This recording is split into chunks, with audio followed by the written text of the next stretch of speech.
It got a little bit weird. Let's talk about it. If we're meeting for the first time, my name's Sandra. I live in Denver, Colorado and make $76,000 a year working my full-time job as an occupational therapist. And because I'm on a financial journey working to pay off my student loan from grad school while building wealth, I thought it would be helpful and fun if I shared this whole thing with you. This includes my monthly finance updates, which is what today's video is, where I review the whole last month's income and expenses, as well as sharing consistent growth on my net worth and my own philosophies around money. I'm a person with a relatively regular income, working towards huge financial goals, so I think it's helpful to see all these behind the scenes of money. My student loan debt started at $127,000 and my goal is to pay it off ASAP while also investing to prepare myself for the future. While not a single thing I say should be taken as financial advice, I do think that the transparency is helpful for you to understand what a lifestyle can look like and how much it costs. Because ultimately with my income, I'm able to aggressively tackle my debt and live a fulfilling life. So let's look at what I made, saved, and spent in May. Starting of course with my income. So if you watched my last, and it's actually my first, budget my paycheck with me video, then you know that I'm changing how I budget my money. So instead of counting the money that I make in one month as the income for the next month, I'm counting it within the month that was made and over assigning my expenses so that I'm 1 month ahead on my fixed expenses. But I used to say that any money that I made in April, I would spend in May and so on and so forth.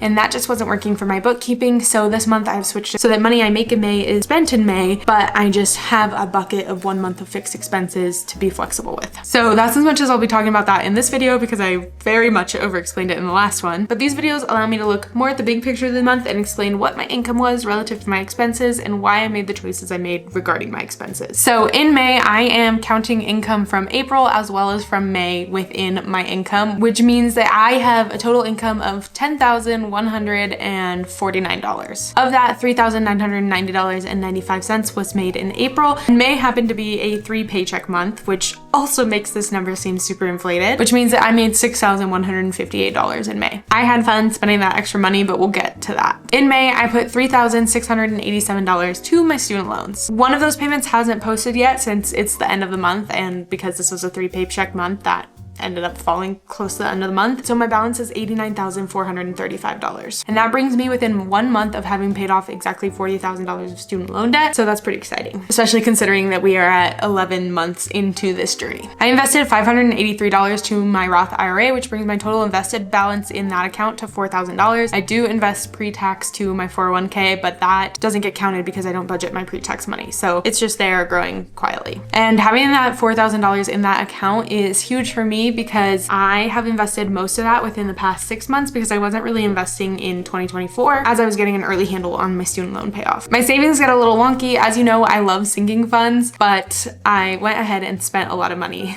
from my sinking funds this month. So with that extra paycheck, I contributed more money to my savings so that I could spend down more money. So essentially I just spent a good majority of that extra paycheck. I contributed $2,385 to savings and I spent $2,253 of those dollars. So I got 2 round trip flights to Japan, one for me and one for my boyfriend, so we're very much looking forward to that trip in the fall. But Dave Ramsey would be so pissed to hear that I am $89K in debt and just spent $2,000 on airline tickets for a vacation. I also bought Jake a birthday gift, which cost $440, and I bought my mother a Mother's Day bouquet, which cost $39.23. Now, I said that Dave Ramsey would be pissed, but as we know, I don't really care what anyone else thinks, so let's talk about how I feel about spending this money. My philosophy with money is that really you can afford whatever you are able to pay for with money that you already have, as long as you understand the impact that it has on your finances. Or at least as long as I understand the impact it has on my finances, because this is my philosophy. So by choosing to put the extra money this month towards plane tickets instead of my debt, I know that I am slowing down my debt payoff by a couple of months, and I put slowing down in air quotes because ultimately this would have sped up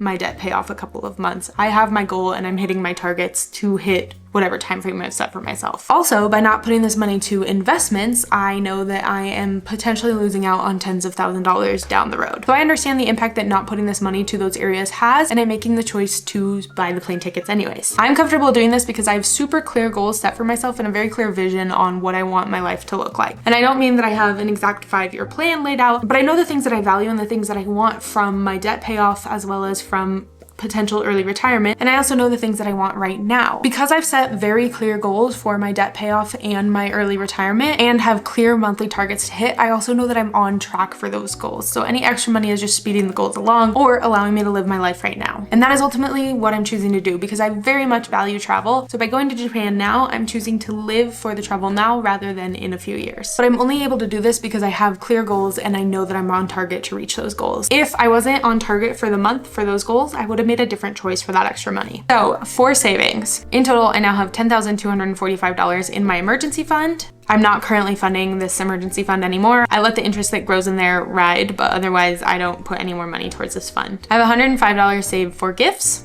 I have $705 saved for travel, not including the tickets that I already bought, so that money is just straight up for travel. I have $188 saved for my ski pass. I have $95 saved for credit card annual fees, $425 saved for car maintenance, and a new bucket, which I just started thanks to you guys on TikTok, which is for the next Taylor Swift tour so that I can get tickets. And in that, I have $42.86 saved up. And really that money is just kind of like concert money. Saying it's for Taylor Swift gets more clicks. There, I said it, okay? Also, like, genuinely, it is for Taylor Swift. That is what I am saving for. I save my sinking funds in a high yield savings account with Ally just because I love their buckets feature that allows me to really easily assign this money. This is obviously not sponsored, but I really love that. If you're interested in an Ally bank account, I do have my referral link down below, and depending on how much money you're looking to save, we could both get something out of that. But also, this is a high yield savings account, so it earns a really wonderful amount of interest, which is just an easy way to have free money, which is how I got almost $50 to fund my Taylor Swift sinking fund. Now, because I'm redoing my bookkeeping, I assigned this month's living expenses as well as next month. So essentially, I assigned double the living expenses, which total $2,005. This will allow me to assign just 1 month's sinking funds every single month because I'll always be a month ahead as long as I'm assigning 1 month at a time. Now, for all of the other money I spent this month, the biggest thing that has helped me get on top of my finances is tracking my expenses. All of this other tracking and everything is just because I'm really fascinated by it. But the first step that I got into was my expenses. This helps me see where I'm spending money and then understand on paper if it aligns with the lifestyle that I'm living. I can reflect back on the last month and say, hey, am I happy with how things are going? Both financially by looking at how much I'm spending compared to how much I'm earning, as well as personally by looking at, am I satisfied with how I've been living? And also, am I spending on things that keep me satisfied with how I'm living? Overall, it's actually allowed me to reduce my spending a lot because I stopped spending on things that I didn't really care about spending on. And I could see that when I stopped spending on those things, it didn't decrease my quality of life. And it freed up more money to spend on things that either did increase my quality of life or allowed me to put money towards financial goals to increase my quality of life in the future. For example, I went to Zion with some friends at the beginning of the month for a girls trip. I spent $115.61 on this trip, not including the Airbnb that I paid for